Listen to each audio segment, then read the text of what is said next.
अगर मैं आपसे कहूं कि अजीत पवार साहब की वसीयत की सच्चाई जब अभी आपको पता चलेगी ना, तो भाई साहब शॉक हो जाओगे और कहोगे कि एक नेता इतने करोड़ों का मालिक हो सकता है। और उसी के साथ साथ इनका देहांत होने के बाद इनकी वसीयत किसके नाम जाएगी? आखिरकार इनके परिवार में कितने बेटे और पत्नी और माँ बाप किसके नाम पर करके गए होंगे ये? आइए देखते हैं कितने करोड़ के मालिक थे और उसी के साथ साथ अब इनकी वसीयत किसके साथ जाएगी और किसके पास जाएगी, और इनकी पदवी क्या इनके घर के अंदर कोई संभालने वाला है कि नहीं। आप देखने की कोशिश करोगे तो अभी हाल फिलहाल 28 तारीख की जब सूर्य उदय हो ही रहा था, तब आपके अजीत पवार साहब का सूर्य अस्त भी हो रहा था, क्योंकि 8 बजे इनका खुद का जेट जो रहता है, प्राइवेट जेट, वो उड़ान भरने की कोशिश करता है मुंबई से, लेकिन 8:45 तक जाते जाते इनका प्लेन क्रैश हो जाता है। प्लेन क्रैश होने के बाद इस प्लेन के अंदर लगभग 5 लोग मौजूद थे अजीत पवार साहब को लेकर, और 5 के 5 लोगों का देहांत हो जाता है। 1959 के अंदर जन्मे थे, 2026 के अंदर 28 जनवरी को इनका देहांत हो गया। माना जाता है कि महाराष्ट्र के अगर किसी को शेर कहा जाता था पॉलिटिक्स का, तो वो आपके अजीत पवार साहब थे। चाहे पार्टियां चेंज हो जाए, इधर से उधर हो जाए, लेकिन अजीत पवार साहब को कभी कोई कुछ कर नहीं पाता था। अजीत पवार साहब के बारे में बात करें तो अभी करंट में महाराष्ट्र के डिप्टी सीएम भी थे, उसी के साथ साथ एनसीपी के नेता भी थे। उसी के साथ साथ अगर आप देखने की कोशिश करोगे तो इनके परिवार में कुछ इतने लोग मौजूद थे, जैसे अजीत पवार साहब की माँ भी थी जिनका नाम आशा ताई पवार था। उसी के साथ साथ अगर अजीत पवार साहब की पत्नी की बात करें तो इनकी पत्नी सुनेत्रा थी। फिर अजीत पवार साहब के 2 बेटे थे, एक बड़ा बेटा जिसका नाम पार्थ पवार था, दूसरा छोटा बेटा जिसका नाम जय पवार था। अब सवाल उठता है कि क्या इतने ही लोग थे?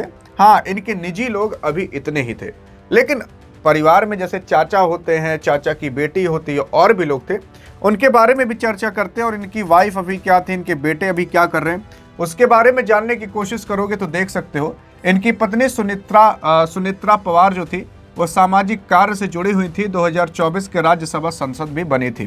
फिर उसके बाद अगर बेटे की बात करें पार्थ पवार आप देख सकते हो बड़े बेटे का नाम है, और उसी के साथ साथ पार्थ पवार 2019 के अंदर मानव लोकसभा सीट से चुनाव लड़े थे, लेकिन फिलहाल अभी ये राजनीति से दूर हैं। अगर छोटे बेटे की बात करें जय पवार, तो ये राजनीति में कोई अपनी भूमिका वैसे खास दिखाते नहीं है, बहुत ही दूर रहते हैं। मतलब 2 के दोनों बेटे राजनीति से अभी दूर ही हैं। लेकिन अगर बात करें इनके चाचा की तो शरद पवार साहब एमसीपी के संस्थापक भी थे और महाराष्ट्र के पूर्व मुख्यमंत्री भी रह चुके हैं। आई थिंक आप शरद पवार साहब को जानते भी होंगे। उसी के साथ साथ चचेरी बहन की बात करें सुप्रिया सुले, जो कि अभी हाल फिलहाल बारामती की लोकसभा से सांसद भी हैं। बारामती वही जो जगह है जहां पर एयरपोर्ट पर आपके अजीत पवार साहब का प्लेन क्रैश हुआ था, वहीं की सांसद अभी उनकी चचेरी बहन थी।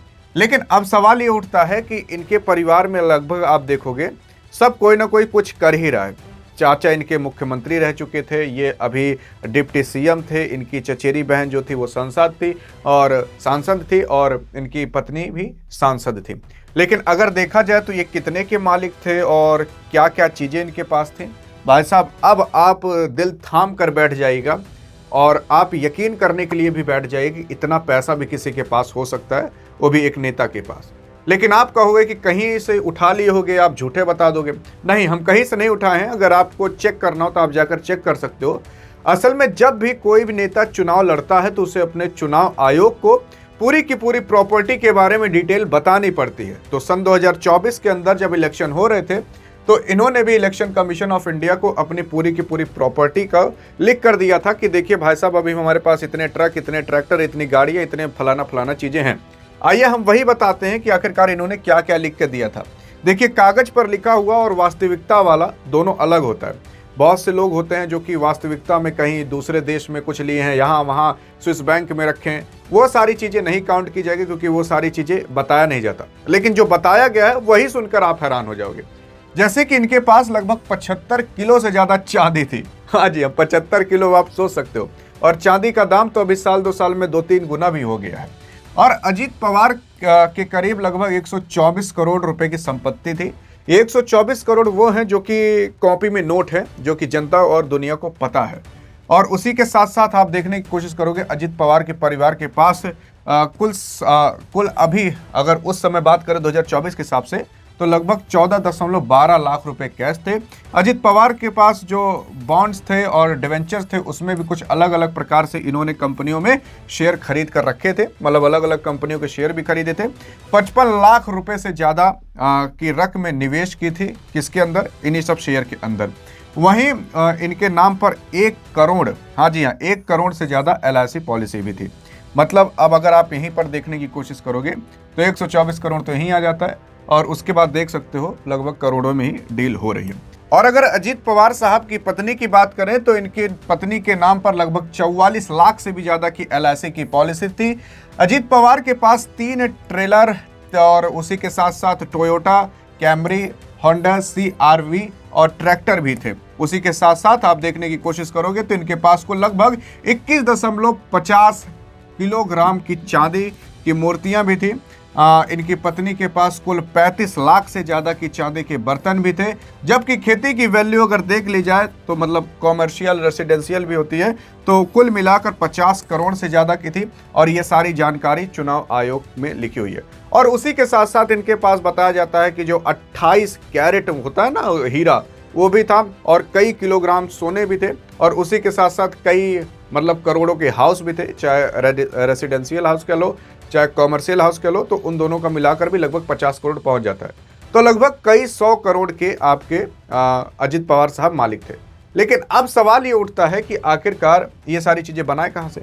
अरे तो बनाए होंगे पॉलिटिक्स से बनाए होंगे, वो बात की बात है। लेकिन अगर आगे देखने की कोशिश करोगे तो यहाँ पर आपके अजित पवार साहब के जो भी संपत्ति है वो किसके नाम पर जाएगी? देखिए, वो सबको पता है कि इनके 2 बेटे हैं, तो इन 2 बेटे के ही नाम पर जाएगी। और अब तो ऐसा भी कहा जा रहा है कि इनके बेटे क्या पता अब पॉलिटिक्स में आने के लिए तैयार भी हो, अपने पिताजी की जो पदवी है उसे संभालने के लिए तैयार हो सकते हैं और पॉलिटिक्स में आकर अपने पिताजी जितना एक सम्मान और वैल्यू बना सकते हैं। लेकिन क्या लगता है आपको? आप कहोगे कि क्या पता इनकी पत्नी के नाम पर हो जाए। अरे पत्नी के नाम पर भी हो जाएगा, तब भी इनकी पत्नी अपने बेटे के ही तो नाम पर करके जाएंगी।